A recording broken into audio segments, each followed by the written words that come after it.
Hey there, everybody. How you doing tonight? I'm Adam, And I'm Gary. and we're two dudes. Getting over the coronavirus. Oh, that's gross, Gary. No. We're two dudes picking, Gary.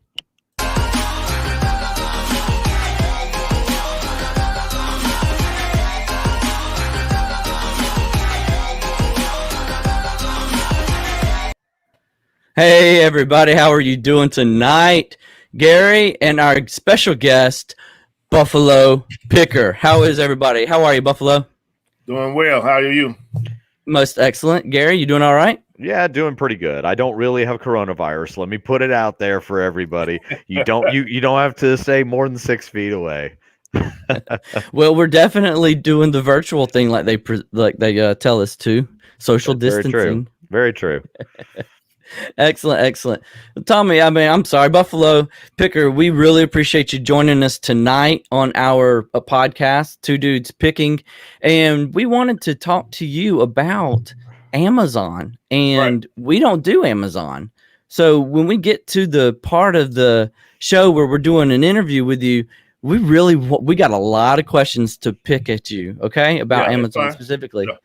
But not everybody really knows either you nor us. So let's do a roundtable real quick. And Buffalo Picker, if you don't mind starting, give us a quick intro, if you will. Okay. Yeah. I go by the handler name of Buffalo Picker. I am a part-time reseller. I've been reselling for 3 years now on Amazon and the eBay platform. I also work full-time as a federal employee, and I am retired military. And glad to be here tonight. Awesome. Excellent. Thank you for your service to our country. Yes, sir. Hey, Gary, tell us a little bit about you, man. Oh man, I'm just a guy from the burbs, man. No, I'm just kidding. I am Gary, I've been picking and selling, for a while now, just on eBay, mostly just kind of dabbling in it, using it to support hobbies, using it to just get a little bit of extra money. And I work with Adam, so we still have day jobs where we have to talk to each other here and there. And so we came up with this idea for doing this channel. And because I got him into picking, and I've created a monster, apparently. So, Adam? You most definitely have. I'd say it's been about 6 years, not quite 7 years. And that's how long I've been picking and reselling, going to Goodwill on our quick lunch breaks. But it seems like every time we do a lunch break, they seem to get a little bit longer every time. But shh, don't tell our boss that. Can't tell people. But yeah, the day-to-day is what pays the bills, what puts food on the table for the family. But Gary and I just enjoy reselling as part-time here. And been doing pretty well this year. Been doing pretty well. Let's go on over real quick to the comments because I see your guys, Glass City Pickers, over here. Thank you guys so much for joining us tonight. I know Buffalo Picker is your man, and I'm so glad you're here to help represent him tonight. Thanks so much, guys. I appreciate it. Yeah, I was trying to send a blast out right quick on my Instagram. Oh, excellent. I know everybody's not on Facebook, so Facebook is that's a social media of a different color to me. I've had so many bad things going on with Facebook. Yeah. I don't even have. I haven't had Facebook for 10 years now, so I dumped it and haven't looked back. So yeah. Well, the Facebook page we do have for Two Dudes Picking is strictly that, Two Dudes Picking, because I'm going to make a long story very short. Facebook pretty much just kicked me off of the platform. So, yeah, with no reasoning whatsoever. It's all those posts you made about aliens and coronavirus, Adam. That's why. That was probably true. The aliens and attacking Area 51, right? We still have a few more months left for that surprise for this year. That's excellent. That's most excellent. Well, you know what, Buffalo Picker, if you don't mind, let's get into the meat of our interview with you. Does that sound okay? Yeah. Sure. Well, first off, let's get to know Buffalo Picker with a couple of lightning round questions, okay? These are just questions where I give you two options, and off the top of your head, you tell us which one is you. Which one do you like? Which one does best represent you? Are you ready for this? I'm ready. All right. Best Batman, Michael Keaton or Christian Bale? Michael Keaton. Why? I mean, I just like his swag, man. He just seemed like he was more smooth Batman than the other characters. Mm-hmm. I would agree with you on that one. Yeah, I would too. All right, your coffee. Do you like it black or with creamer? I just switched, man, about 6 months ago to creamer because I used to be straight black. But my wife, she liked this French vanilla stuff, and I gave it a shot, man. I ain't looked back. That's what it's used to being in the military, isn't it? You just drank coffee where you could, you know, whether it was brewed or not, just stuff it in your cheeks. Exactly. So do you have a K-cup or a coffee maker? Like a Keurig or a coffee maker? No, I actually do instant, Okay. old school. My wife, she offered to matter of fact, man, this is crazy. I had like 50 K-cups out in the garage that I sell on Amazon. Yeah, that I sent to Amazon, and I didn't keep one. I mean, I just, because I drink coffee, but I'm not a everyday coffee drinker. Gotcha. That's excellent. Excellent. Yeah. French vanilla here, man, with the K-cup. Gary, are you straight black with the coffee? I used to do the flavored creamers and stuff like that, and I used to put sugar in my coffee, and then I said to myself I was putting way too much sugar, and I was just consuming way too much sugar on that. So I just started using half and half creamer, and that's all I put. No sugar, just half and half, and I just enjoy the coffee flavor from that. I like it strong. I mean, I like cigars. You drink that? What is it? Black beer, Rifle usually. coffee? Yeah, Black Rifle is one of my favorite coffees to drink. Yeah, that's the dark stuff. It depends, but yeah. All right, Buffalo Picker. It's football season. I'm gonna make a guess, but I'm not gonna put it out there for you. I'm not gonna speak for you. Are you most excited for the NFL season or the college season? I'm more of an NFL fan than I am college. I mean, I'm a diehard Steeler fan, so see, I knew the answer to that one. Yeah. But I honestly didn't know if you were a college fan too. Well, I was curious. I watch college because I try to keep up with the stars. I'm not a particular conference guy. I don't stick to one conference. I just follow the stars so that I can remember, like, when draft time comes, okay, I know that guy. I watched a couple of his games or, so on. But, predominantly NFL, man. There you go. Did the Steelers play recently? Yeah. Did they win? Yeah, we are actually 3-0. Good job. The game we supposed to play against the Titans has been postponed, I think, to Tuesday of next week because of the coronavirus. Yeah, I heard about that. Yeah. Right. Okay. All right. You got two more lightning round questions. iPhone or Android? Droid, man. Good choice. That's one I'm going to ask every guest. Hey, Droid, man. Old school, man. I mean, there's nothing old school about Android. Come on. I'm just saying, it's just more user friendly for me because this is what I started out with. But my wife gave me a iPhone, I think it's a 10, and it just been sitting up there for about 2 months. Yeah. It's a good paperweight. Huh? It's a good paperweight. That's way enough. That's for sure. So, all right, last one: McDonald's or Burger King? I'm gonna have to go with Burger King with that one. Oh yeah. So let's go a little bit deeper. Is it the fries, McDonald's fries, or Burger King fries? Oh no! Now, if I had to choose the fries, I would definitely go with McDonald's. Yeah, I like the Whopper. I mean, the Whopper is like. I mean, it's the burger for me. Yeah, I'm a McDonald's nothing, to be honest with you. I'm a Burger King fan. See, what's funny is I like Burger King's food more by far, but I always find myself at McDonald's more. I don't know why. Maybe it's just because it's the way it's on my drive home or something. They're soaked in grease. That's what keeps me away. They're soaked in grease. We got a couple more guests in the comments. I want to thank for coming. Let's see. Oh, all right. Sorry, I'm gonna blush a little bit here. It's my mom. This is my mom, Gigi Alexander. Thanks for showing up. I appreciate it. Mom. We got Jeremy Edwards. That's my brother-in-law. Thanks so much like for a coming up family tonight. reunion going on here. Yep. And we got Clay. All right, Clay. Hey, Tommy Adam. I'm sure he knew Gary was in there too. Probably maybe didn't know your name. I don't know. Thanks for coming out, Clay. Thanks so much. And we got KB Flips. What's going on, KB? So a couple of weeks ago, I did a late night listing, and KB Flips, I got to know him there because I just put the link out there and I said, hey, if you want to join me, just join me. I wanted to get to know people out there in the reseller community. I appreciate KB Flips jumping on that night, and I got to know him a little bit better. All right, so let's move along to our interview from Mr. Buffalo Picker so that everybody can get to know him a little bit better. Did you have a chance? I did, by the way, I will tell everyone who is watching, I showed Mr. Buffalo Picker the questions ahead of time. So which is that fine. was because this I wanted to make presidential sure. debate. You know, It's not a presidential debate.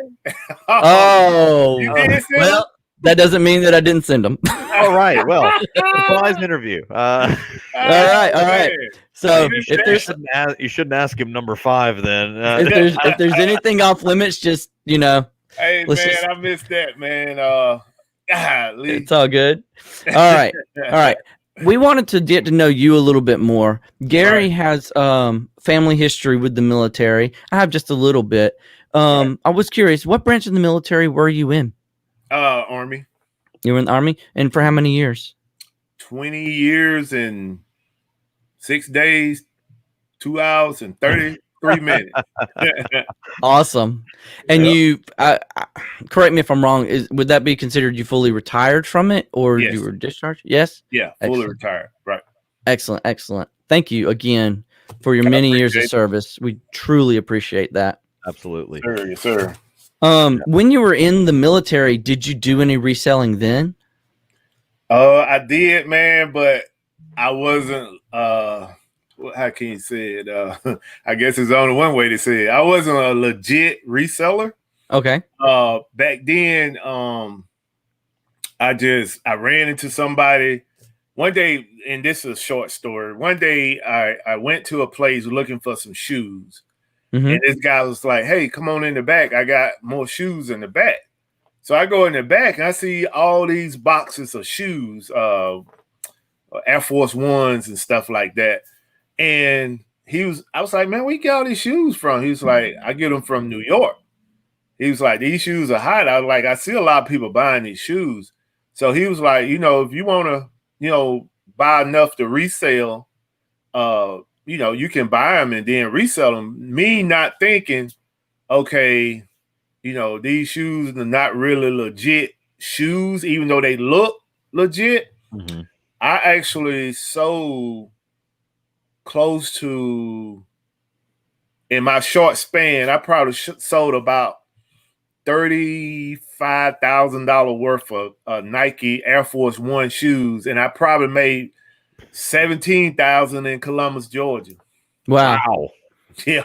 Wow. Were you stationed in Columbus? Huh? Were you ever stationed No, in I was Columbus? stationed in Atlanta, but one of my co-workers was from Columbus. He was born and raised in Columbus, but he was serving up here in Atlanta. And he was like, man, I know people will buy those shoes. So he put me in a connection with somebody down there, and I just went down there and sold out. Like, I took 100 pair of shoes and I sold out within 2 hours. And I just kept coming back. And that is awesome. Until the supply ran out, because they were shedding that kind of stuff down, man. So yeah, I was doing it, but it wasn't legit at all, but I made good money from it, man. It sounds like you did. Yeah. We got a question real quick. Clay, you asked a question. I'll have to see if I sub to Gary. Gary and I are both Two Dudes Picking. So if you sub to Two Dudes Picking, you sub to Gary. Just put it out there for everybody. And then we got Addicted to Hustle who showed up. Appreciate you coming to the show tonight. Addicted to Hustle. Thanks so much. And Addicted to Hustle is one of the regulars on my show as well. He's excellent. Yeah, he's a part of my show on Friday night. So, I won't say my show. It's our show now. But yeah. Okay. yeah, he helped me out there. Very Good cool. deal. Well, I'm Right. glad you came out here tonight with us, Addicted to Hustle. And we got Bearded Thrift Machine. He's also joined us. Hello, sir. Thanks for coming out tonight. I appreciate that. Nice name. I like that. Bearded Thrift Machine. He we will have a few he'll be one of the few guests we'll have in the coming weeks when we're talking about a topic about jumping to full-time resale. Right. So going down the list of the interview from Mr. Buffalo Picker, we wanted to ask you, since you kind of started reselling in the military, did you know when you got out of the military that's what you were going to continue to do, or was there something else in mind? How did it fall in your lap? How'd you get started? So basically how I got into reselling, because when I left the military, the only thing I was thinking about was because it was a trend. It was a trend for military people is to retire from the military, go home and don't do nothing, or go home and eventually get a job with the federal government. Mm-hmm. So my thing was, I was looking at avenues to try to get either a federal job or get a contract with the federal agency. And so I took a contracting position with the federal agency and went over to Qatar, which some people call it Qatar. Mm-hmm. And I worked over there as a physical security specialist for that post, because that's what I did in the military. I was a physical security specialist. So I did that for a while. Then I came back to the States in 2007. The job market was crashing. So I ended up working for Georgia Department of Correction for 2.5 years, which was, I'm telling you, man, that right there, boy, it made me really get humble from where I came from, to have to go to a high max place every day and deal with that kind of stuff. But so once I got to make a long story short, once I got the job with the, I left Georgia Department of Correction, got a position with the federal government. I started out as the GS9, working in security. And I was like, well, my boss was like, hey, if you want to get promoted, because most of the guys that got the jobs at that time, we all came in with military experience and a 2-year degree. Mm-hmm. So our boss was like, hey, if you want to get promoted, you want to put yourself in a position to get promoted, you got to go back to school and get a 4-year degree, because in order for you to get into the GS 12, 13, 14 grades, you got to have that 4-year degree. So, which I later found out to be a forest. But so I went on back to school. I went back to school at 48. And I ended up getting my degree, but in the midst of finishing my degree, Steve Harvey was a spokesperson for the university at the time. So he came in and he did this spiel about having multiple incomes if you want to get up to the Warren Buffett and whoever, millionaire status or whatever. So I was like, I'm sitting there listening, I'm counting my streams of income, and I'm like, okay, so I need to be trying to do something else. But in the midst of that conversation with Steve and, me finishing my degree, I ended up getting promoted. Mm-hmm. So I got promoted before I even finished my degree. And I came home one day, probably like a couple of days after listening to Steve Harvey. I came home and I started going through YouTube. I'm like, man, I know there's something out here I can do extra to make money. But I wasn't looking at Amazon or eBay, because I really didn't even, we order stuff from Amazon all the time, but I didn't know it was a third party type of deal where people like ourselves could sell on those platforms. Not even eBay. It just didn't dawn on me that I could take something and sell it on eBay as well. Mm-hmm. So I started watching YouTube University.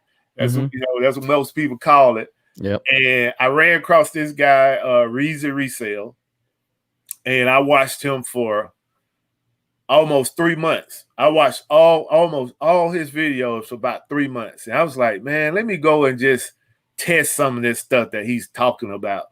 So I download the eBay app, went out to the store, scanned that stuff, and I'm looking at the price. Yeah. Right. Are you Yeah. for real? I'm like, okay, let me, because I already had a little money, military person, most of, I won't say everybody, but I'll say probably 90% of us, we do try to put some back into the nest, so we'll have some money to deal with. So I had money already set aside to start something, I didn't know what. So I start once I watched resale for about three months, I was like, well, I tested. It looked like it worked. Let me watch and see what the other resellers say about it. So I ran into Rise and Grind Picker, Shane. And I don't know if y'all ever watched him, but he put out some good content too. I watched some of his old content. And I'm like, okay, they talking the same language. And then from Shane, I found Bearded Picker. And I'm looking at all three of these guys. They pretty much saying the same stuff. I mean, then from there, I found what's his name? The couple, the out of Florida. I know a couple. I know like 2 or 3 different couples out of Florida, so I'm not sure which one you're going for. The one that got all the tattoos on. He got a nice looking wife. He a blonde with tattoos and stuff. And Rally Roots. In the chat help me out. I know you're talking about Rally Roots. Rally Roots, man. Well, I can't think of his name for nothing. That's what I thought you were talking about. I just wasn't sure. So I watched those folks as well, and I was like, you know what, this is not rocket science. I can do this stuff. So I took a leap of faith, man. I went out, got me on storage, and I just started buying stuff. Using that app. Scanning stuff, seeing that it was a profit, good return on investment. And I was just putting it in the storage, I didn't know what I was doing, but I was just buying stuff, sticking it in the storage. And I was like, okay, so I'm doing pretty good. This what changed the game for me is when I received a letter from eBay at the end of Q4 saying, hey, you congratulations, you was in the top 10 percentile in sales for Barbies. Because like I said, I really didn't know. I kind of had an idea of what to do, but I wasn't 100%, on was I actually doing it right. Mm-hmm. Once I got that letter, I was like, you know what? I'm going to try to take this to the next level. I'm going to jump over to Amazon, because all of these guys that I listened to were saying the same stuff about if you really want to get into where the money at, go over to Amazon. Learn the resale business on eBay first. Mm-hmm. Once you get comfortable, go over to Amazon. So for me, after that first 3 months, and then that letter kind of solidified, like, okay, you may know what you're doing here. Mm-hmm. January came around, I signed up for that account with Amazon, and I can say I'm blessed because I had a half a storage full of Mega Construct. You know what those games are? The Mega Construct. Yeah. I had a half a storage of those things. Man, I probably had about 400 of those that I bought from Toys R Us when they was going out of business. Mm-hmm. And I was just stacking them in there because a few sold on eBay, but not as many at the time because the market was kind of flooded with people, being able to buy them as well and put them up on eBay. So when I got that account open with Amazon, I just scanned one and it said, you can sell this product.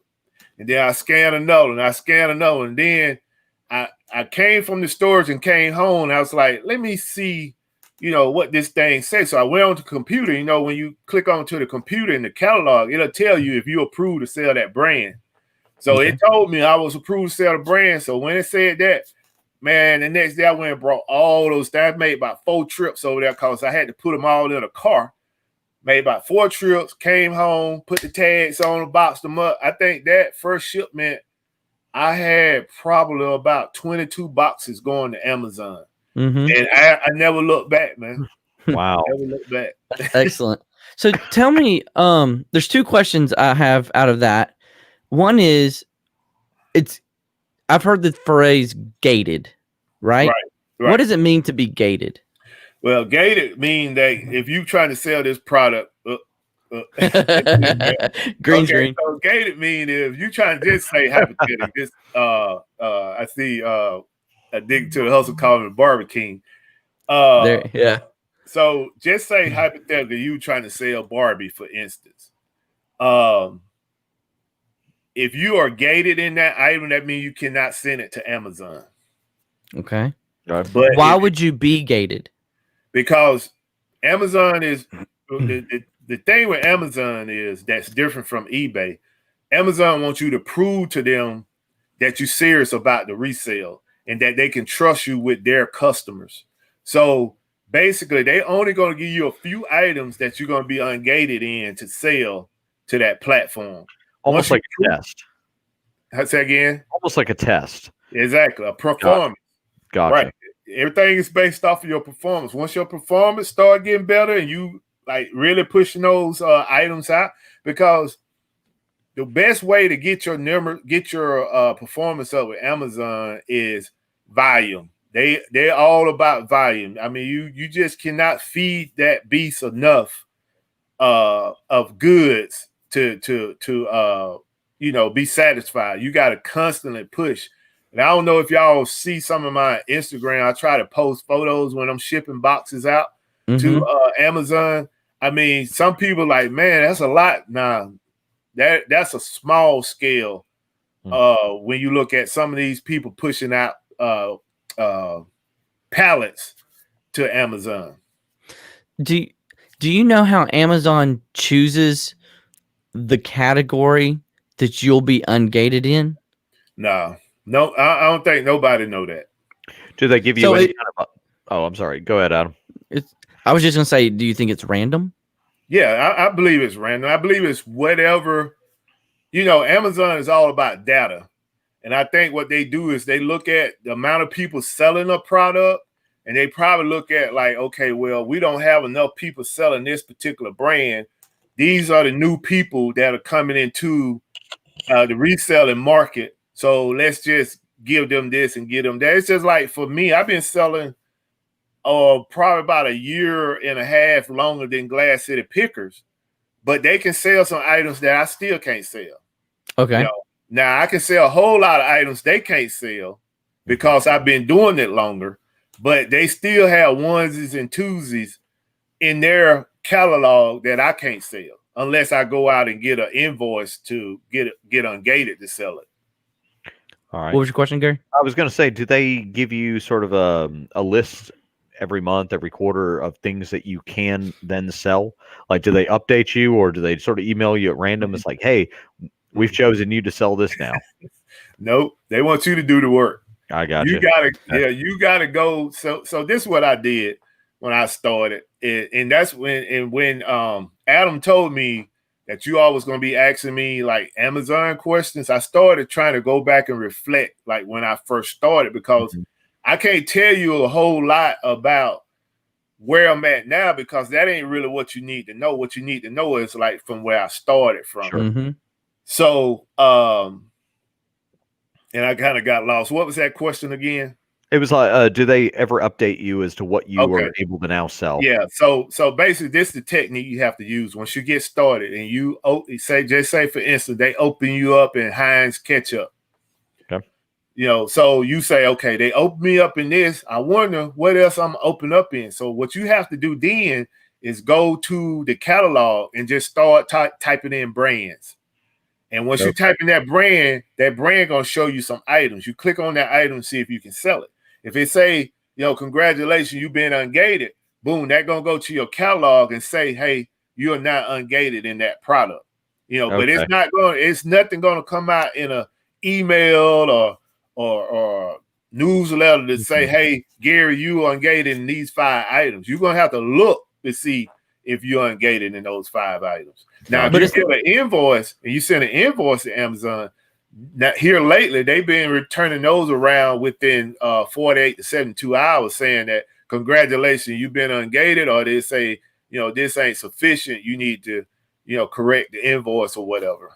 Okay.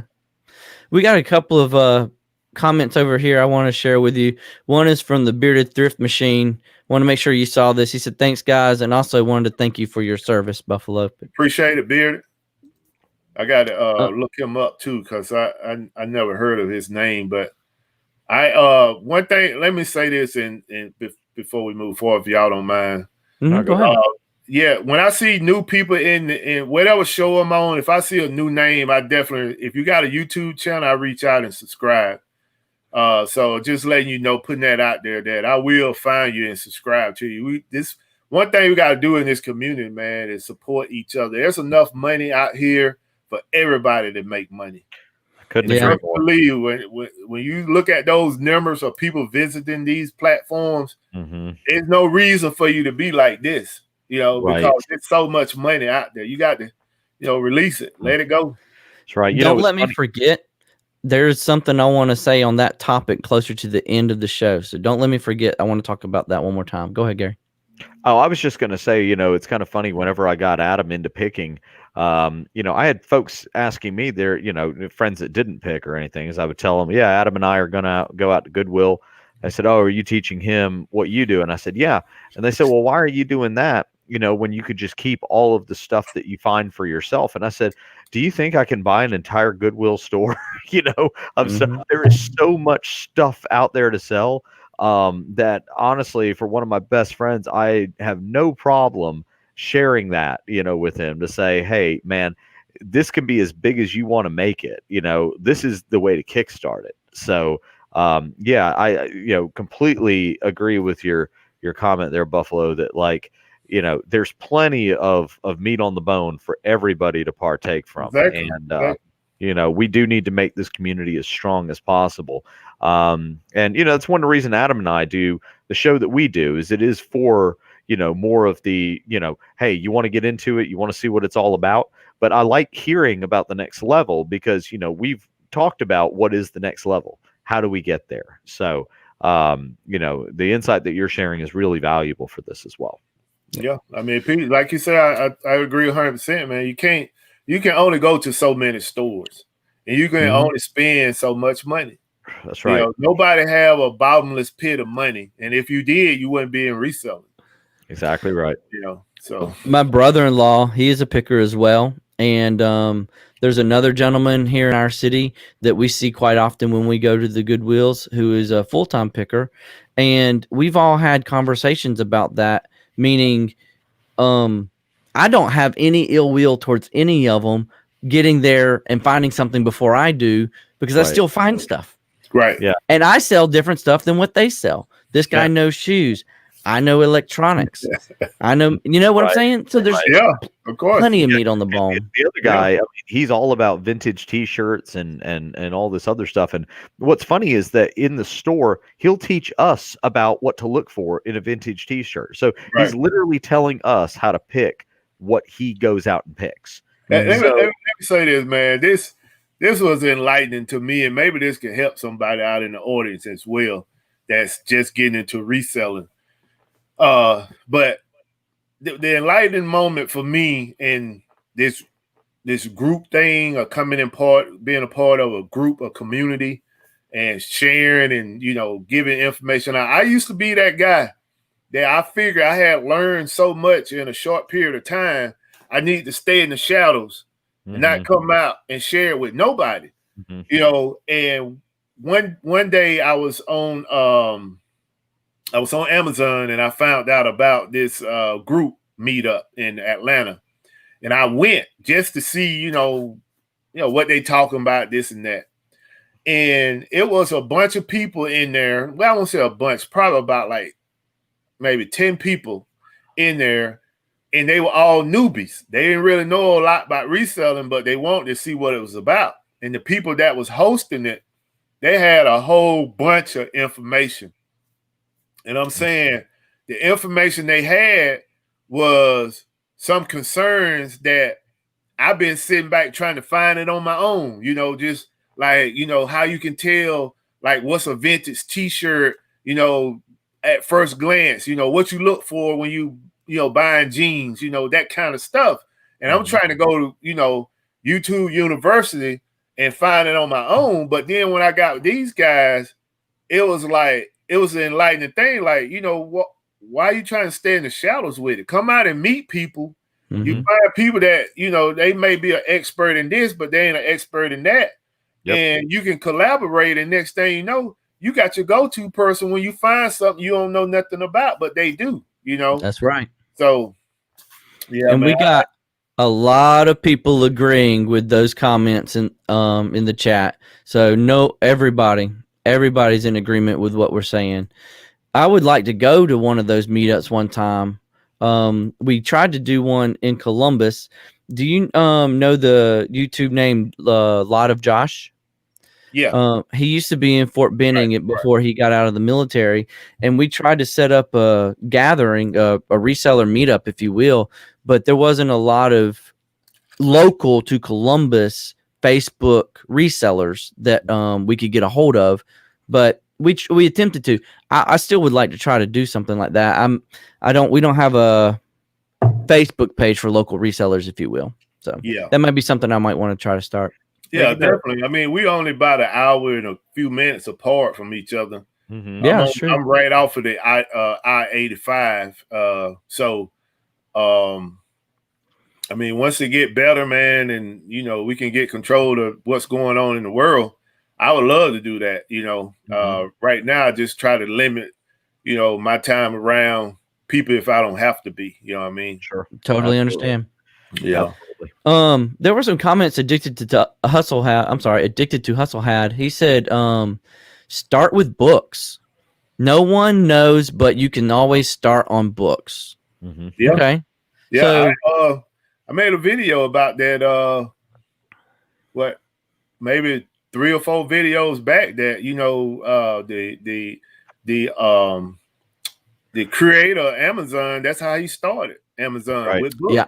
That's right. You know, so Jeff. Yeah. Mr. Bezos. Yeah, Bezos. I remember being in college, and it was like, I think it was a thing to sell basically used textbooks and stuff like that. There was a lot of used textbook selling that was happening online. Right. I think he found a way to sort of centralize it. And yeah, because your textbooks would be so, you know, ungodly expensive. And there was only one place really to get them. That was a university bookstore. But then when Amazon started coming around, it started to become more, you know, more available for stuff. Right. So, yeah. I mean, I can say this right here too about Amazon. I mean, I can talk the pros of Amazon all day, but they have some cons too. And you just have to know, you have to put in your mind, it's just like a professional athlete. You know, when you go to play that sports, you playing by somebody else's rules and you playing by somebody else's court on their court or their field or whatever. You know, so you really don't own nothing except for the items that you're purchasing. And that's what you have to keep in mind. If you can grasp and respect that, then you'll do well on Amazon. But if you come to Amazon thinking that, you know, this ain't how they do it on eBay, you know, I can do this on eBay, you got to understand you ain't on eBay. Right. And Amazon is a stickler by their rules, you know, and they'll give you maybe one time, you know, warning, but that second time they probably kick you off the platform. That's what so many resellers kind of, you know, it's almost like they're in a panic about, you know, doing everything the way Amazon wants you to do it, because, you know, it could be detrimental to your business, especially if you rely on that. You making $20,000 a month, you know, hypothetically, and all of a sudden you down to zero, you know. Yeah. That's a but hit. I can respect that. I mean, even on eBay, you're playing by their rules, right? Right. They got, I mean, both of them have a reputation to stand up for. Right. I think, for me, I think eBay is a little more lenient though, because like probably, yeah, like especially like with shipping, you know, eBay. That's why I can't be top seller on eBay, because eBay, it's like you know, I sometimes be a couple days late on shipping out the package to the customer. The Yeah. customer don't know that, but I know it. Mhm. You know, and you know, eBay, they'll give me that little mark on my performance, but it's not enough to say, Drop you or okay, something. yeah, we're gonna bring this down, we're gonna bring that down. Now I still stay where I'm at, which is cool and I'm comfortable. But with Amazon, if you late on shipment, you may only gonna be late a couple times, and then they're gonna take that away from you. I hear you. Let's say hey to a lady that we all probably know, Jennifer. Miss Jennifer Hayes, on all the good shows, right? I appreciate you coming out and joining us tonight, Miss Hayes. And she also wanted to say, there you go, Buffalo. Hey, Jennifer, appreciate you coming out. Jennifer, she moderate my show for me. She take care of the chat room and make sure everybody doing what they supposed to do, and you know, keeping us in line as well. So I definitely appreciate Jennifer's. Got to get her. That's a tough job, I bet. Oh yeah, yeah, yeah. Well, I wanted to ask you. I know there's two different ways to sell on Amazon. What are those two different ways? Can you briefly explain the two different ways? So you got FBA, fulfilled by Amazon, and basically what you do is you go out just like you would do with eBay, find items that you want to sell, and you will box those items up and send them to the fulfillment center. And then when they sell, Amazon will ship them to the different households or companies that making the purchase. Mm-hmm. Now you got FBM, that is fulfilled by merchant, which is yourself, which is no different than what you do on eBay right now. You go out, you find the item, somebody buy it, you take it. Well, let me back up. You go out and find an item, you list it, somebody buy it, you pack it up, and you ship it to that customer. Okay. Jeremy Edwards has a question for you. What type of margins do you look for? I assume on Amazon. Man, of course. For me, it's 90. I try to go. Some people say 50%. Some people say 30%. For me, I try to go around 90 and up. That's a pretty high margin. Yeah, but that's when you. Let me back up. When I first started in Amazon, I was looking for 30%. Okay. And up. Now, where I'm at now, because of, you know, I ain't bragging. Don't get me wrong. No, it's okay. It's okay. Because of where I'm at now, I can pick and choose. Mm-hmm. Good. You know, so and that's, you know, that's just a kind of motivation for anybody that want to get in Amazon and put in the work. Because once you put in the work, they're gonna reward you. Sure. And right now, I'm at a position where I can have my margins, you know, 90%, 70%, 90%, you know, and above, you know, because I got some items that I sell on Amazon right now. I'm at a 300% margin. Nice. You know, so it's I called eBay the Wild Wild West, but Amazon, if you can find the right item, you can make a killing. I see you post on Instagram a good number of pictures where you catch, I assume you're catching like the first day Walmart clearance or something like that. So I got inspired by that once and started sorting through the Walmart clearance. And it may just be our area, but there's not really a whole lot of good stuff that I catch, or it could just already be gone. Well, I can tell you, like, one of the tools I use, man, is Brickseat. Okay. You know, if you can invest in Brickseat, which, you know, for me, I consider it's not that expensive, but, you know, I was speaking about my pocket. I use that, man, and I'm telling you, somebody turned me on to that 2 years ago. And when I pay them that $29 or $30 or whatever I pay them a month, I mean, it's with a smile, because I know I'm going to make 10 times or more off of that information that they put out there. So right now I have over 300 Lego items out in my garage. And all of that stuff was based off of a little information that I got from a person and information that I got from Brickseat. Brickseat already told me that stuff was going on sale. See, and this the little key. I'm going to put it out there. You know, people use it. They use it, they don't, they don't. What you have to do with Brixie is sometimes you have markdown in regions with Amazon, with Walmart. Here in the southeastern region, they may not be marking down until the Midwest finished marking down, or the Midwest started to mark down, or the Southeast may not be marking down until the Northeast marked down. So basically, what I do, this is my little tip, and like I said, if people use it, they use it. They don't, they don't. But what I do is I go in and find, say, like Waco, Texas. I go in there, put in zip code, look at what the Walmart is doing. Mm-hmm. Now, if I see items in there that going down, but they still up in my store, I'm putting a little mark on that. And you can got in your, if you pay for the premium, you got a list where you can go and take that item, even though it's in your store at regular price, you can take it and put it on your list. So when it actually hits your store, you're going to get a notice saying, hey, this item is on sale. You got my way, man. When Walmart was on their regular hours, I used to get up at 1 o'clock in the morning because I ain't got that notice. Mm-hmm. I'm going to Walmart. Gotcha. Why you going to Walmart so early? Mm. I got to get it. I want to get it before somebody else get it. I ain't get them all. So yeah, man. I mean, that's a good tool to invest in if you want to find goods that are going to be marked down, especially in another spot. A lot of people kind of slip on is Lowe's. Lowe's is big on having these little nice items that they put in BrickSeek as well. So you want to check that. Okay. I'll have to look into BrickSeek. So is this an app or is it a computer program that notifies you, or is it?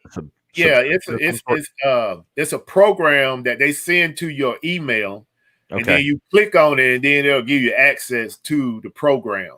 Okay, it's definitely. People been crying, and I see some in the forum. They saying, "Hey, man, you need to make this easier and put it into a app." But I guess for some reason, with them trying to keep up with these different stores' inventory so they can have accurate information out there, I guess that's preventing them from actually, creating the app, or they can't link the two or whatever. Gotcha. Okay. We got a question for you. KB Flip says, opened my seller account on Amazon last month, having issues finding items to sell. Where do you recommend looking? Hey, man, I will tell you just like I tell everybody else. Take your seller app, and I don't know how much time you got on your hand. I don't know if you're a full-time employee or what, but if you I think KB's doing this full-time now, if I'm not mistaken. So KB, it's what you need to do. Go to Walmart. I'm not going to even tell you waste your time at Target. Go to Walmart. Go to Lowe's. Go to all your discount stores in your area and scan everything that got a barcode on it, because you're not going to know as a new reseller what you can sell on Amazon unless you get out there and get boots on the ground. It's almost like turning rocks over and just looking to see. That's what they want you to do, man. They want you to prove to them that you want to resell. Okay. They don't care about what you did on the other platforms. They want you to show what you can do on their platform. So you got to work for it. They ain't going to give it to you. Addicted to Hustle's advice is to start with books found at thrift stores or Goodwills or even Walmart clearance. And like you said, scan everything you see and find what you're ungated. Yeah. Okay. Okay. Now, books is a given. They're going to give you most of the books you're going to be able to sell. Now, and I agree with Addicted to Hustle, because I did do the books. I did the books for over a year. But those books was in a combination of other items and goods that I was finding as well. But I'm going to tell you where you can run into, the crosshairs with those books is if you don't have the right tools when you out there scanning those books. Scout IQ is one of the tools that I used to use that kept me from running into the problem of, because you have some new resellers saying, oh man, I can run out there and sell the books. And you take your Amazon app and you go scan them books, and them books coming out saying, okay, this is the rank and this and that. It's more deeper than that. Those books are not the same as going out and scanning a product. You know, I got you. so you don't cause what can get you on the back end is the weight. Those books sitting there at FBA for a long time, you know, they busting you up in storage fees because of the weight. Now, if you're gonna take those books and sit them at home and do FBM with those books, then you know that may be a plus. But I mean, it's all about your space as well. You know, how much space do you have to store those books, along with your eBay stuff as well. I was going to ask, and this kind of leads into this a little bit. If you're doing FBA, where you're actually sending them the items, so whenever you ship the item to them, do you pay the shipping up front? Do they charge your account for it? Do they take it out of the sale at the time of the sale? You said storage fees and things like that. If you're a new seller, a new reseller, am I pausing? It has every now and again. Yeah. Oh, okay. Not bad, if you're a new reseller, of course, the only thing you got on the books is those $40 that you paid for your fees to be a member. Okay. So what they do is they'll pretty much charge put that postage fees on a charge, so that when you do get your sales and they get ready to cut you that first check, most of that money in that first check is gonna go towards the postage. Gotcha. Go towards the postage and whatever additional fees, final fees or whatever fees they got. All that pretty much gonna go. So you probably make say hypothetically your first deal in your 2 weeks of selling, you made $600. There's a possibility you only probably gonna get $180 off of that check. Okay. Because the thing is, Amazon gonna take their fees out, and then they're gonna take a certain portion of what you made and put it in a till. So that money gonna roll over to the next cycle, because what they want to do is they want to make sure that for the first 7 days that you ship, from the day that you ship, actually the day that the customer receive that item, 7 days after that, they want to make sure you ain't got a whole lot of returns coming back saying you're selling counterfeit goods. Gotcha. So they putting most of your money in the till to cover themselves, to say, okay, he's selling bad goods. We got the money here to ship back to the customer to get them a refund, and then in turn they kick you off the platform. Gotcha. Okay. Do what real quick? What are the fee percentages on Amazon?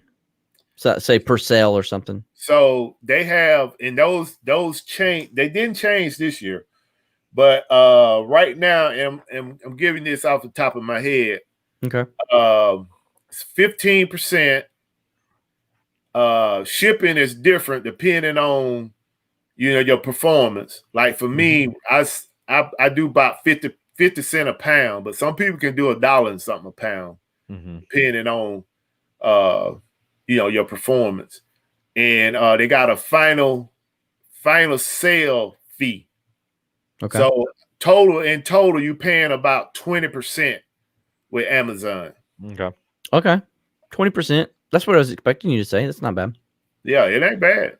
It ain't bad at all. When you factor in on eBay, for a lot of items, a good chunk, especially if you're offering free shipping, which makes your item more attractive, you're losing a decent chunk of your profit margin on the shipping cost that it's going to go, because the shipping rates seem to only continually go up and up.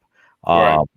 But that shirt seems to only be like, if you're selling a t-shirt, if you're selling, something like that, it's sort of stuck at a certain value that you can sell it at. So it's almost like the shipping starts to make selling something like that, unless you're selling in a huge volume, almost not even worth your time to sell. So it sounds like on Amazon, even though you're paying a higher percentage, it seems like you're going to be able to make that up in profit otherwise, where you're not shipping it, and be able to ship more variety of items. Yeah, you basically, what you do is you break down your total sales. You break that down into thirds. You're gonna get a third. So a third of the money. So basically, the money that you spent on that product, you're gonna get that back. Then you're gonna get a third of the amount of money you're supposed to make on all the sales. So if you look, let's say hypothetically, if you look at $900 you got to look at 600 of those dollars are going to come back to you. Amazon going to keep 3. Okay. That's basically, and that's like an elementary breakdown. That ain't to the number or to the point. But when I look at it, if I like all my Legos out there, I already unloaded them up into inventory lab, and I'm probably right over $12,000. And so when I look at it, it's like I spent about 2,000, or no, I would spend about 4,000 to buy them, and I'm gonna make about 5,000, and then the rest is gonna go to Amazon.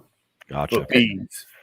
That makes sense. Now, do they don't pay you up front for everything you send them? They wait until it's sold, I assume. Yeah. No, you ain't gonna get paid till it's sold. Well, just making sure, because it's not a wholesale scenario, right? Where you're going to get paid for the lot, and they've taken ownership of the lot. No. Okay. If you put 50 items in a box, those 50 items are going to be sold individually. They're going to accumulate in the end of 2 weeks, and then they're going to send you a check. Excellent. So you get paid every 2 weeks from Amazon. And you prefer the method where you send it to Amazon versus when you fulfill it yourself? Oh, yeah. I will do merchant fulfill, but if I had to choose, it was definitely hands down FBA, because once you make that, you take just think about it, man. You got 100 items, and you can take 100 items and make one shipment to Amazon, and they ship it out to the 100 people. Or what you want to do is put that 100 items in your garage, and every time you get an order, you got to ship it out. So that's 100 times times you got to pack some up to send it to a customer. Well, I would think that you would have in both situations some sort of storage obligation, right? Either it's in your garage being stored, or it's in their shelves being stored. And they charge you a storage fee? Now, your garage, it really ain't no fee on top of that. But at Amazon, you get a storage fee if it's there past 30 days. Okay. How often do items typically turn around for you? I know it probably depends, but that's on average. It's basically depend on what it is and how much you're trying to make off of it. Gotcha. You got this is a sad thing with Amazon. You got a lot of new resellers that come in and they tank their prices. They think that Amazon gonna reward them for making the sale, which they are, but is it worth you going to Walmart, buying an item, coming back home, packing it up, shipping it to Amazon, and making $2? Right. When you could have made 15. Right. So that's kind of like the con of Amazon is when you get into a listing that people can tank it out, and but I can say on the plus side of that is when you get established, you can let all them people rush to the bottom, because once they sell out, then they got to come see you. That's very true. So that's basically that's the game I play for Christmas.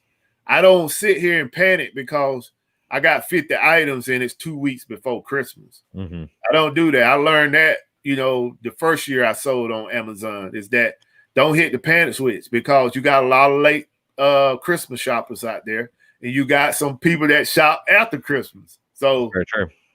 And I made top dollar for my items. That's how I kind of got ahead, to be honest, is playing the long game with a lot of my items during Q4. Now, I don't play the long game all year, but Q4 is totally different. Okay. Would you say then that it's fair to say that if you're doing FBA and you're sending all the items to Amazon, it's a lot more of a hands-off process for you after you ship the items? So basically, it's almost like fire and forget sort of thing, so to speak. I mean, you may still get fees, storage fees. The items may not sell, etc. You may have to manage a little bit as far as on the platform. But as far as like, I've got, 60 totes or something like that full of, this shirt, this pair of shoes, that pair of shoes. And now every time something sells, oh, hell, where did I put that item at? Now I got to go get it. I got to find it, and I've got to go take it to the post office because it won't fit in my mailbox for them to pick up. So, but it sounds like if I just group it all together, that I can do more of a fire and forget by doing FBA. Yeah, and that's I kind of mentioned the program that I use, and I don't recommend this program for people that's starting out because it does carry a monthly premium to it. Mm-hmm. But I use Inventory Lab, and I mean they pretty much that program pretty much do all that for you. Okay. Did I freeze then? We can still hear you. It's just your Okay. picture freezes every now and again. Okay. Yeah. The audio is fine. Yeah, so that program pretty much do all of that for you. It keep up with your inventory, letting you know, what's the status on that item. It'll let you know if it's sold and all that stuff. So it does a lot of work, and it getting better. They keep updating that particular software, so it's getting better and better. But like I said, I don't recommend it for new resellers because of you trying to spend more money on product and less money on items that can help you be a better seller. It's almost like you need to those are the type of things you hold off on until your business grows. Exactly. Well, we got a few new faces here tonight I want to say hello to real quick. Turtle Trader, I appreciate you coming out. New name for us. We're going to look you up and go to your YouTube as well. Appreciate you coming out and joining us tonight. And we also got a returner. We got Couponing with Jermaine. Thank you, buddy, for joining us tonight. What's up, Jermaine? How you doing? What's up, Jermaine? We have, Marrakech 7. Probably, I'm not sure if I got that right or not, but I really appreciate you coming out tonight. We'll check out your YouTube channel as well later. And that might be it for now. I do appreciate everybody who did come and join us tonight. I really do. One last question on the Amazon front. Do you prefer Amazon over eBay? We probably already know this. Man, heck yeah. That's what I thought. It sounds like it's night and day. Like it really. It does sound like night and day, to be honest with you. Let me. It's like I almost feel like I couldn't take what I've learned in eBay and I don't know that I can make a clean sweep straight over to Amazon just by what I've learned in eBay. So yeah, you can. Okay. Yeah. Well, it sounds like we already know how to pick the items, right? Yeah. Like that's kind of half the battle, I think. Yeah. Yeah. Only difference between eBay and Amazon is putting a rank out there for you, whereas eBay is just showing you the return on investment. Mm-hmm. Well, Amazon is showing you the return on investment and showing you where that item rank on their platform. And the higher the rank, meaning closer to 1, the better that item is going to sell. Okay. So that's the only difference that you're doing with eBay when you go out to find an item that's different from Amazon. So I can say another thing too is when you look at, I'm an analytical person, so I look at the numbers. I always try to follow the data. And when you look at Amazon worldwide had 2 billion people visit their platform to either buy or browse for items that they want to buy. Then you got eBay, which is a second, but a distant second. They're around 740 million. Now you compare that to billions, 2 billions to 740 million, which 740 million ain't nothing to shake a leg at, but still.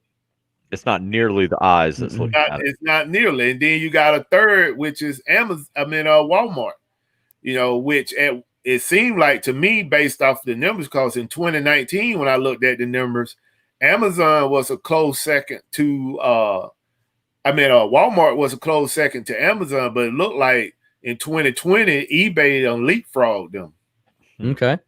And if I'm not mistaken, Walmart are they just recently started allowing people to become resellers on their platform, or they started 2 years ago? Oh, okay. I thought that was more recent, but no. Okay. Understood. Now, let's go back just real quick to rankings. You talked about rankings, and is there a certain sort of bottom level that you look for when it comes to a ranking? You say, oh, well, this is ranked. I don't even know what the number would be. This isn't worth my time, or this is ranked this. Hell yeah, I'm going to pick it up because this is a guaranteed. Yeah, when you look at the rankings, man, I'm gonna tell you, It's more. You have to go deeper than the rank on certain items. So just say hypothetically, if you had this phone and it was ranked 500,000, but it was only 2 people selling it, this is an item that I would buy, especially if the return on investment is substantial. So that now, if this item was 500,000 and it was 200 people on the listing or 100 people on the listing, then this might be something I would bypass, because what that ranking is telling me that this ain't moving a lot. And that's probably because the people got the prices too high. So you have to come in there and really tank the price down to the point where you may only make $10 off of this phone. Gotcha. So that's what you have to look at with the rank. Now, if those things are taken out of the picture and you just solely looking at the rank, just say this was a G.I. Joe, and you looking at the rank. For me, for that G.I. Joe, if it's 35 people on there or 50 people on there, if it's 150,000 rank, I'm gonna get it. Gotcha. So from 1 to 150,000 in toys, I'm gonna get it. If I don't care if it's 50 people or 60 people on there, I'm gonna get it, and then I'm gonna find my sweet spot in there to say, okay, I want to make at least $8 to $10 off of this G.I. Joe, and that's where I'm gonna sit. No matter what goes on around me, I'm gonna sit there, and I'm only strictly talking Q4 now. Gotcha. Good deal.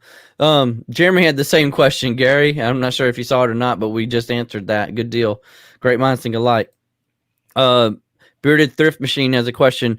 This has been amazing information. Amazon's hopefully my next level. Okay, there you go. Good comment. Yeah, Buffalo, you're completely destroying like what I know about picking right now and reinventing it. Like, so this is fantastic information. Look, Gary, man, I'm gonna tell you, I have brought a couple people over to Amazon and they really ain't looked back, man. I'm gonna tell you, for me, when I came to Amazon, I still had an eBay store, but I totally neglect that store for about 8 months. But the thing is, as I got better with Amazon, I understood that both platforms had good money. Sure. So I can't neglect one for the other one. I got to bring them both up. But I can tell you that if you want to excel as a reseller and you don't sell on Amazon, right. I understand. Hey, I was going to ask another question. Again, this is sort of coming from a newbie perspective on it.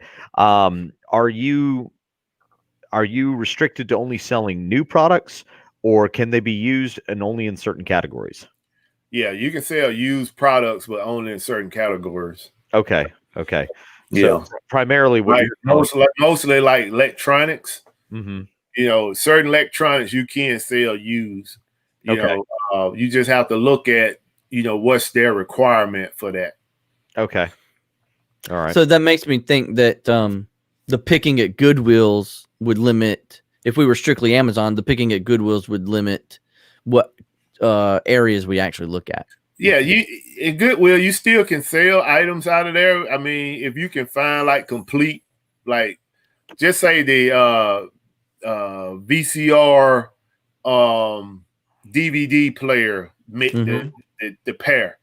If you can get that, most of the time, if you got that with the remote, and I have seen some people throw in like a VHS tape with it, with the wires. Yeah. You can sell that as used on Amazon. With the remote's the hardest thing to find at our local Goodwill. So you just have to look at like the requirement for that particular item, and they put it out there. You can't look at the requirement and say, well, I don't have a remote, but I'm gonna send in you're gonna get that sent back to you. Gotcha. Yeah. We got a question here about how much of a headache is the accounting side of it, talking about the Amazon FBA. I mean, it's all right there in your dashboard. Okay. All the accounting you need to know is right there in your dashboard. When you create a cleaner dashboard than eBay's dashboard? Oh yeah. it's like night and day, man. Okay. I That's mean, it's like night and day. It's like everything is right there in your dashboard. If you want to know how many items you got, how many sold, what you selling it for. If you want to change the price, if you want to know when you ship something to the fulfillment center, if you want to know what you ungated in, how many items sold, how many you sold in a week, how many you sold today, all that stuff is right there in the dashboard. Good Okay. deal. Marrakech. I think it's Marrakech. I think Marrakech. Yeah, something like that. How to avoid expensive storage fees from Amazon. Any tips there? Yeah, I mean, it's all about how long you want your stuff to sit there. Once you hit that 90-day mark, you're gonna get hit with shipping with storage fees. So one thing you gotta look at is the item that you have there, and what they do. You can go into your dashboard and you can set up like, okay, once this thing get close to 60 days, I want it to be returned back to the house. That way you can avoid. It's a way you can avoid the storage fees. But if you let it sit there saying that, well, I believe it's going to sell in a certain amount of time. Like for me, everything that I shipped to Amazon in August, even though I run close to hitting the storage fees in December, what I'm predicting is majority of all that stuff will be sold anyway. Mm-hmm. Now, if it doesn't, then what I'm going to do before I get, 20 days out from that storage fee, I'm going to go in there and do some markdowns. Mm-hmm. I got you. You can't just send your stuff there and forget about it. Right. There's still a management aspect to it. Yeah, you still got to manage it, and pay attention to those dates of when it actually hit the fulfillment center. And you can go, it's also a place inside of the dashboard as well where you can look at the date. It'll tell you how many days your item been in there at the fulfillment center. Okay. This has been a load of great information. I'll be honest with you. There's even more than I thought we would hear tonight, and I really appreciate it. Yeah, I truly do. I'll be rewatching our own show a couple of yeah. There's stuff I'm sure I've missed. Yeah, I'm going to come up with more questions later. We'll have you back on. And there were actually above. Somebody said Alton and Scott were really good Amazon. I don't know their names. Maybe is Alton or Alton, Alton. Yeah. Addicted to hustle. Oh, okay. Yeah. So maybe he could be a future guest as well, and we could talk about it from his perspective. Mm-hmm. Yeah. So who's ready to play a game? Does anybody want to play a game? Ooh, I'll play a game. You want to play a game? Yes, sir.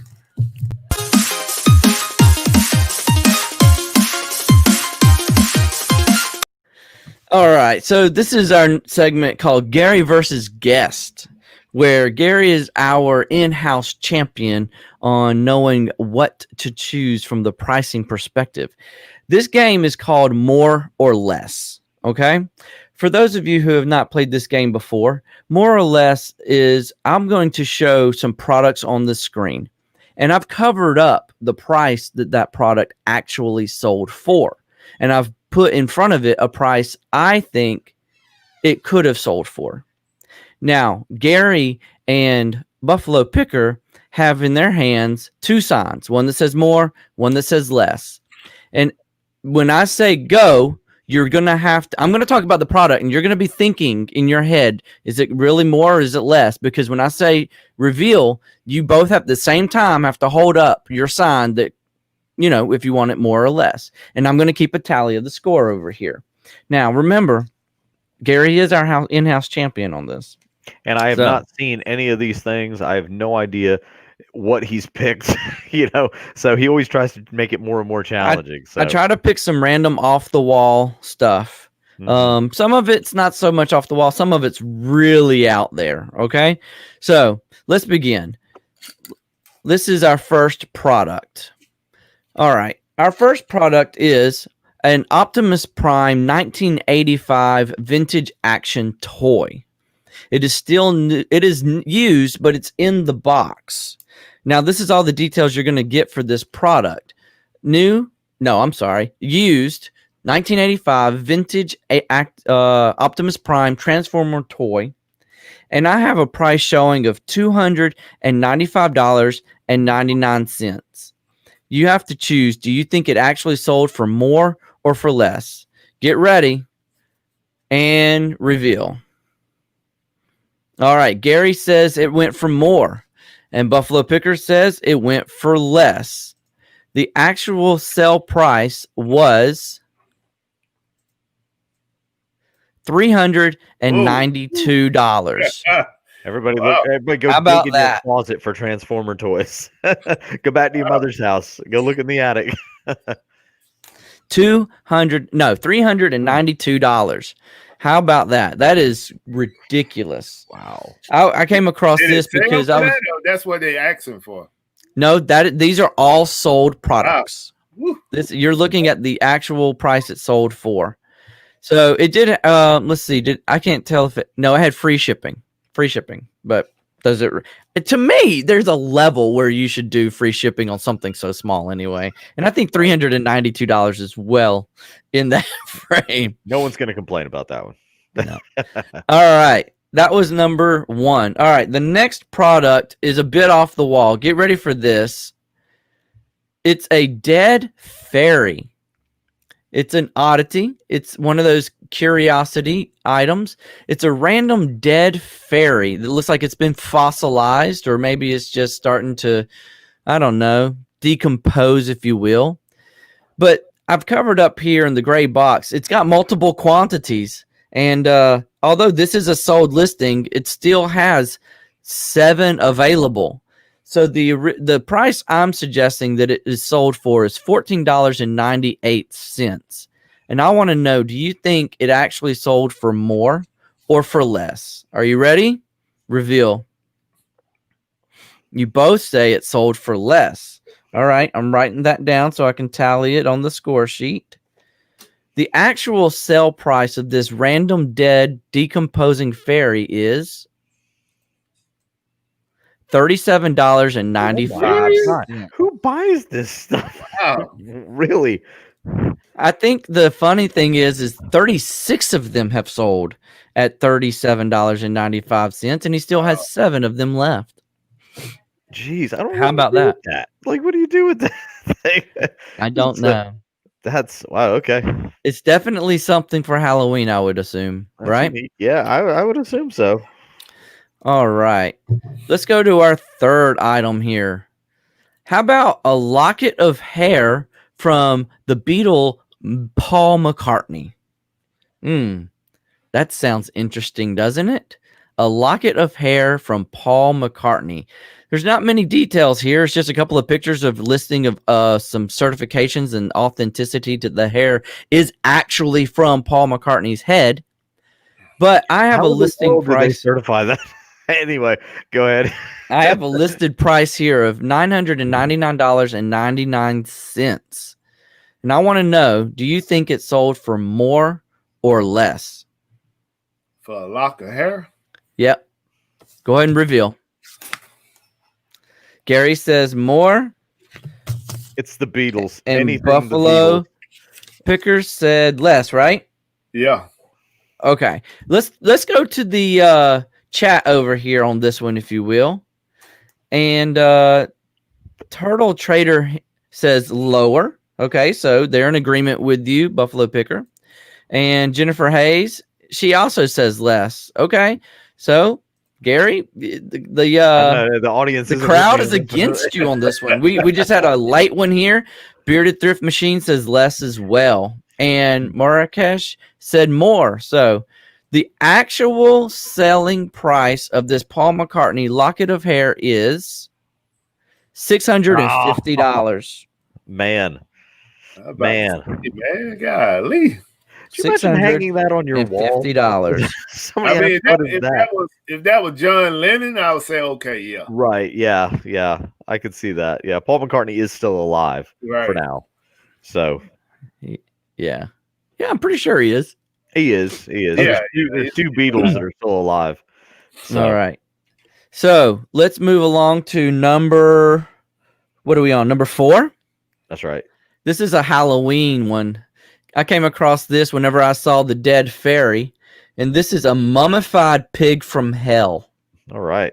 I don't know how they claim it actually is from hell, but mummified pig from hell is how it's listed on eBay. And again, this is a sold product. I show a price of $119.95 as my suggested pricing. Are you ready to reveal? Okay, reveal. Gary says more, and Buffalo Picker also says more. All right. So you're either both right or you're both wrong. All right. The actual sold price of this mummified pig from hell is $100 even. Man. Wow. $100 even. I figured anything. I don't know if that falls in the sort of taxidermy, and I mean, it's a unique item. You're not going to. It's got to be taxidermy related, right? I mean, who makes something like that? So, wow. There were several listed. Are you kidding me?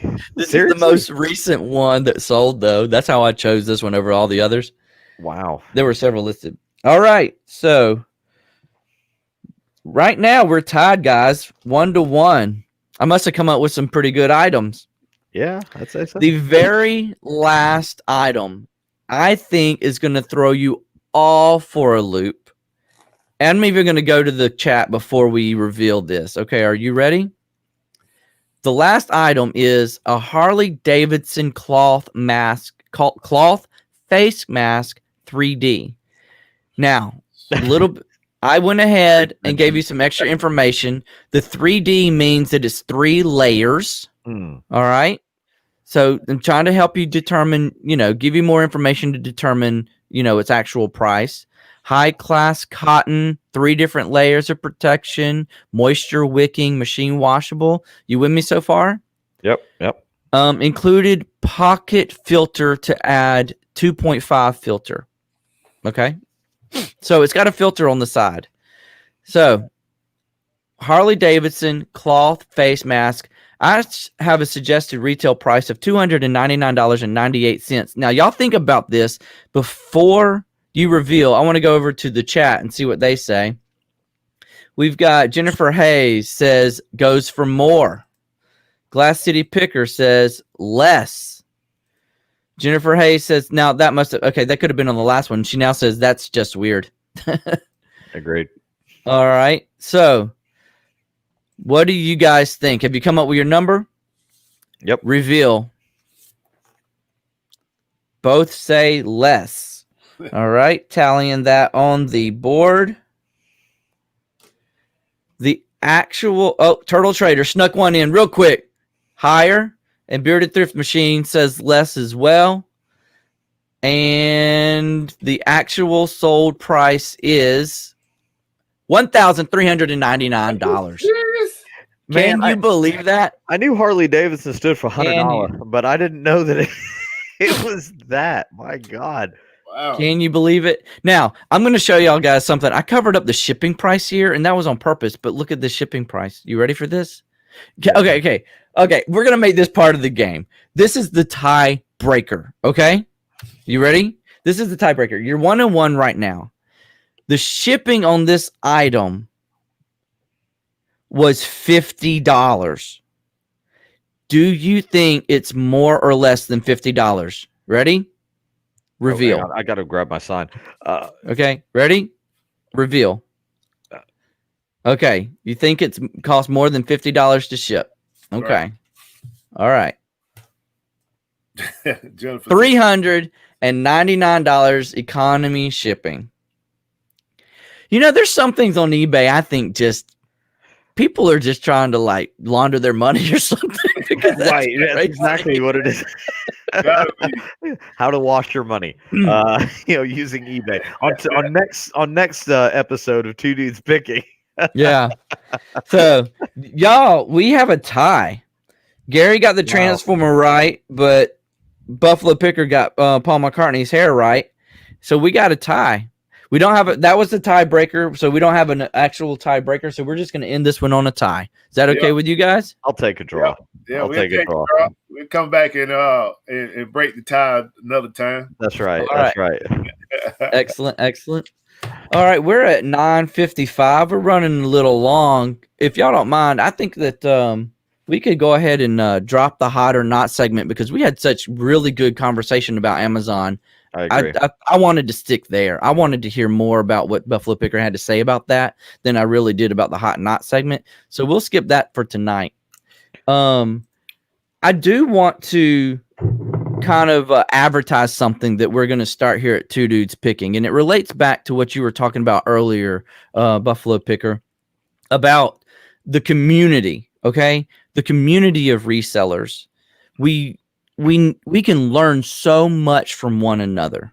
As far as I'm concerned, there should be no reason why anybody should hide anything or tuck those little pieces of knowledge away in their pocket and not share them with anybody. And because of that, Gary and I have come up with a new segment that we want to run here on Two Dudes Picking, and I've got a little trailer for it, and I'm going to show this to you now. Well, hello everybody. This is Adam with Two Dudes Picking. I have decided to do something new to know the reseller community. I'm calling it 15 Minutes with Friends. Click on the link in the chat, and I'll be able to bring you into the chat. I'm doing wonderful. How are you? Fantastic. My name's Christopher, and my channel is Dragon Value Hall. Well, hello, Hot Flip Heidi. How are you, ma'am? I'm fine, thank you. Hi, how are you? Is it Clay? Oh, good. How are you? My name is Clay. So the Clay's Closet is my reselling one. Everybody who participated with me today, I'm going to put their YouTube channel in the description. Please support them and click on their links and subscribe to them as well.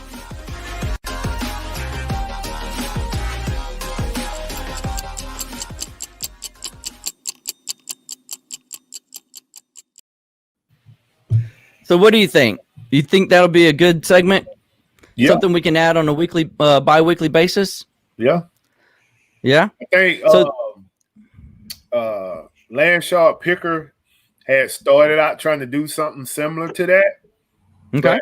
I think he let it go for some reason which is not revealed to me, but I think that's a great idea. Excellent. We came across this idea because we see a lot of participation in the chat, right? We see a lot of the same names come to different podcasts, and they have a great time in the chat. But I think that they probably, now there are some who probably don't really want to be in the limelight, don't want to be on microphone, but I'd be willing to bet there's a lot of people who would just love to be able to chat on live video about their resale history and things of that nature. So that's why we came up with 15 Minutes with Friends, and we're probably going to do that on the opposite weeks from our podcast. And the date and time we've yet to determine that, but we'll reveal that in the future. Go ahead, Gary. I was going to say, and it isn't restricted to eBay or Amazon or anything like that. If you're picking and you're reselling in any sort of form, whether it's, you're buying items at yard sales, you're flipping them on Craigslist, I had a friend who actually used to recondition antique furniture, and she would sell it on Facebook Marketplace for well above what she was spending on it. She would source all of her stuff at Goodwill, but again, she was doing refinishing, and that was her method of sort of picking and flipping and making that money. So if you have a way to take something that you bought, make more money on it, we want to hear from you. What did you do? Yeah. What are the things you're willing to share about it? That's right. And I hope that it starts to bring the community closer together by sharing subscriptions and subscribers. And that's the way we're going to grow this community. Well, Buffalo Picker, thank you so much for joining us tonight and sharing all the great information about Amazon. And I've learned a ton, so much that honestly, I've got a whole nother list of questions we didn't even get to. That's why we're going to talk about it again in the future. Yep. Right. I took notes. I took good notes. Yeah, man. Clay he definitely mentioned a couple people in here that I know that are good resellers on Amazon as well. You know, I'm not trying to steal all the thunder, so those guys can come in and give you their perspective as well on the Amazon platform. And you know, if y'all decide to bring me back, you know, in another year or 6 months or whatever, I'm cool with that, because like I said, one thing about my channel, man, is I try to be transparent. I don't feel like, you know, me holding information is going to benefit me, because I'm a firm believer that, you know, my blessings come from the Almighty and not from man. So, amen to that. you know, so I feel long as I put positive stuff out in the atmosphere, I'm going to get it back. So I Most don't definitely. mind, you know, definitely don't mind sharing what I know. Reap what you sow, both in knowledge and in reselling. That's right. Absolutely. I want to thank everybody who came out in the chat and joined us tonight. I really appreciate it. This is for you guys, and because you participated, it makes us feel so much better that we did it. We learned from you. We hope you learned from us. And if you're not a subscriber, please do consider subscribing, not only to Two Dudes Picking, but also to Buffalo Picker's channel. I'm going to put the link to his channel in my description. So if you're watching this on a replay, check down there in the description and go over to his channel as well.